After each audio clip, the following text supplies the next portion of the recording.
Hi everyone, I'm Sean Duhamel from the Mass Retirees Association. Today's Friday, May 29th. Thank you for tuning in with us again this week. As some of you may know, we lost a member of our Mass Retirees family this past weekend. Executive Board member Joan Schloss, who is the retired Executive Director of the Teachers Retirement System, passed away a week ago today on May 22nd after a long illness. And this is absolutely devastating news to all of us here at Mass Retirees and really the entire Massachusetts public pension community. Joan was a fixture of the pension community for more than 30 years, and our deepest condolences and sympathy go out to her husband Bob, who is also a member of our association, as well as to Joan's entire family. Joan started out as the Chief Legal Counsel for the City of Boston Retirement System, and she was soon recruited away to join the Teachers Retirement System as legal counsel, only to go on to become the Executive Director of the Teachers Board and led that system for a number of years, particularly through the implementation of Retirement Plus. And Joan was not only dedicated to improving the lives of teachers and retired teachers, but all public retirees across the Commonwealth. She will be deeply missed, and we are deeply saddened by her passing. Now, if you're viewing this video update from the email that we sent you today, there's a link within the email to our website, massretirees.com, where we have posted a remembrance of Joan. That same remembrance will also be included in the July 2020 newsletter that's at the printers right now. And in terms of the newsletter, you will begin to receive it, I believe, the second week of June. It is chock full of all kinds of important information about your retirement, about the public pension systems. And we've tried to focus in on a few key items for this, very relevant items, I should say, for the current edition. Now, we start off by giving an update of the view of state finances, the budget, and how the ongoing coronavirus pandemic is going to impact all of the types of things that we are working on day to day on behalf of our members. Now, normally, the state budget would be in conference committee right now. So it would have passed the House, it would have passed the state Senate, and it would be in conference usually through late May and through the month of June, and sometimes even into July, as some of you know. The House and Senate would be grappling over what changes to accept and coming up with a final compromise version of the budget. Unfortunately, because of the ongoing circumstances, none of that is possible right now. Action on the budget here in Massachusetts has been delayed at least into mid to late June, if not July. And the reason for that is quite simple. Before state leaders move forward with a budget projection for FY21, which of course starts on July 1st, we need a clearer idea of just how much of an impact the ongoing circumstances have had on the Massachusetts economy. And most specifically, the type of impact all of this has had on state revenues, tax revenues, at both the state level as well as at the local level here in Massachusetts. And this is the same situation that all 50 states are grappling with right now. So we will be updating you on all of these events as they move forward, but the newsletter is going to contain a pretty lengthy article on our thoughts on how all of this is going to balance out. Now, also included in the budget, we fully expect there to be a 3% COLA for state and teacher retirees. And as of today, some 55 local retirement systems here in Massachusetts have approved the cost of living increase for FY21. And we anticipate by the end of this month and certainly into June that all retirement systems here in Massachusetts will have addressed the COLA. And at this point in time, there is not a single system that has chosen not to pay a COLA. So we're very, very thankful for that. Also in the newsletter, we have pre-scheduled a number of telephone town halls.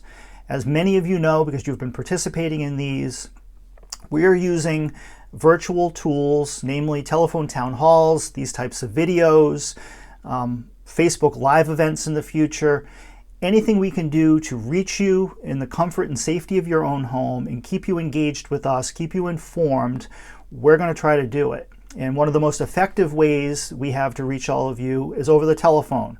Everyone still uses the phone. Not everyone can view this video or has access to the internet and feels comfortable online. But I believe everyone still has a telephone, whether it be a mobile phone or a landline. So what we're going to do going forward is have as many town halls as we can and have them be pre-scheduled and focused on a specific subject matter. Now, you know that a few weeks ago we hosted a telephone town hall with the State Group Insurance Commission. We had over 2,200 members participate in that call. It was fantastic. We have the same type of format coming up on Tuesday, June 23rd with Blue Cross Blue Shield of Massachusetts. So members who are insured under Blue Cross Blue Shield are invited to join the call, listen in, ask questions, and receive detailed information about your health insurance benefits. We are also going to hold a town hall dedicated to the Massachusetts legislative process, and namely our legislative proposals that are now pending before the state legislature on Beacon Hill. And we are anticipating members of the general court, whether they be state reps or state senators, to join with us on that call and provide some insight and some information for our members to just make sure that you have the latest information available. We're also going to hold in early August a state budget update. Once the House and the Senate have had a chance to act on the budget, we want to provide our members with a full, detailed overview of what the fiscal situation is going forward. And again, we anticipate being joined on that call by state officials as well. Most importantly, we have a special announcement to make. Congressman Richie Neal, who's the chairman of the House Ways and Means Committee and the lead sponsor of our Social Security windfall elimination provision reform bill, H.R. 4540, will be joining us for a special telephone town hall for Congressman Neal to provide a full update on WEP and what we are trying to do to address the situation going forward. We are working with his office as I speak to arrive on a date when the congressman will be available. So we will be publishing that in the newsletter that you're going to receive. That's the last piece of information that's going in the newsletter before we hit the print button. But we are very excited by this opportunity. I think this is going to be a very popular event with our members. And just over the last few weeks, or really the last couple of months, as the coronavirus pandemic has taken hold, and the clear role that public employees are playing as essential workers, and most importantly, on the front lines of the war against this virus. Our public workers here in Massachusetts and around the country have proven time and time again just how critical all of you are to the operation, not only of government, but of our society as a whole. And we believe is more important than ever to make sure that our public workers and our retired public workers have secure, reliable, sustainable retirement benefits that are also fair. And that leads us to the need to reform the windfall elimination provision and the government pension offset.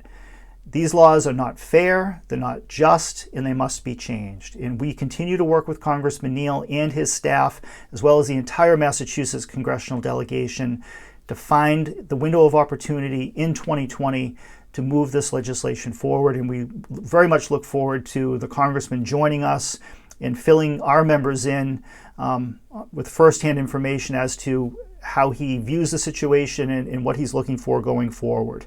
Now, in addition, we have an update about the Massachusetts public pension systems under PRIM, the Pension Reserves Investment Trust Fund and Management Board, a full update as to how the ongoing crisis is affecting PRIM. We have an update on the City of Boston health insurance plans and the new contract entered into by Mayor Marty Walsh, the public retirees in Boston, and all of the active employee unions. It's a 5-year contract that locks in benefits with no surprises coming for the next 5 years. We have other municipal insurance news contained in the newsletter. We also have quite a bit of information about telehealth and digital health. Many of our members are utilizing these services right now in lieu of going to the doctor for follow-up appointments or checkups. Very important, and we want to make sure that you have the latest information on those issues. And in fact, we have an announcement to make coming up in regard to telehealth, and we'll be following up with that announcement very, very soon. And finally, we have information about the importance of our local retiree groups across the state. Now, Mass Retirees, we represent everybody, from the state level to the local level and everything in between. From Pittsfield to Boston, from Cape Cod all the way up to Cape Ann, we represent all public retirees. But it's also vitally important that we have strong local retirement organizations that we can work with hand in hand to make sure that our members at the local level are well served. So look for that story as well. But with that, I'm going to sign off for today. Thank you for tuning in again, and we'll be back to you in a week's time with the latest information about your public pension. Thank you so much.